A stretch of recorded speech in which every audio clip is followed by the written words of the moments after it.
ময়মনসিংহে শুধুমাত্র আওয়ামী লীগ করে বলে গ্রেফতার করেছে ক্যাপিটাল কলেজের অধ্যক্ষ মিনারকে সেনাবাহিনী।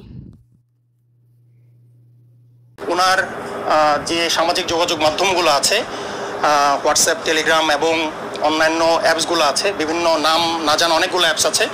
এই জিনিসগুলো আমরা একটু ঘাটাঘাটি করে দেখতে পারি। আমাদের যে গোয়েন্দা তথ্য ছিল, বিএনপি অফিসের সামনে বোমা সদৃশ্য বস্তু, চিরকুটে হুমকি।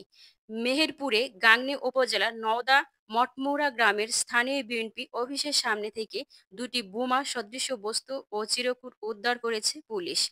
বৃহস্পতিবার ২৬শে জুন সকাল ৭:৩০টার দিকে গাংনী থানা পুলিশের একটি টিম বোমা সদৃশ্য বস্তু ও হুমকি সম্বলিত চিরকুট উদ্ধার। এক ব্যক্তি ২ মেয়াদ বা ১০ বছরের বেশি প্রধানমন্ত্রী পদে থাকতে পারবে না। জাতীয় ঐক্যমত্য কমিশনের এ প্রস্তাব মেনে নেবে বিএনপি। তবে দলটির শর্ত হচ্ছে জাতীয় সাংবিধানিক কাউন্সিলের গঠনের প্রস্তাব বাদ দিতে হবে। এ ধরনের কোনো বিধান সংবিধানে যুক্ত করা যাবে না।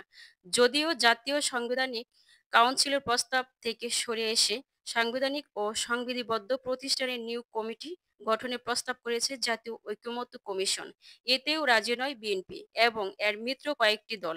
সাংবিধানিক পদে নিয়োগের কাউন্সিলর গঠনের প্রস্তাবের বিরুদ্ধে অবস্থানের পেছনে বিএনপি নেতাদের যুক্তি, এতে প্রধানমন্ত্রীর হাত বেঁধে দেওয়া হবে, দুর্বল করা হবে নির্বাহী বিভাগকে।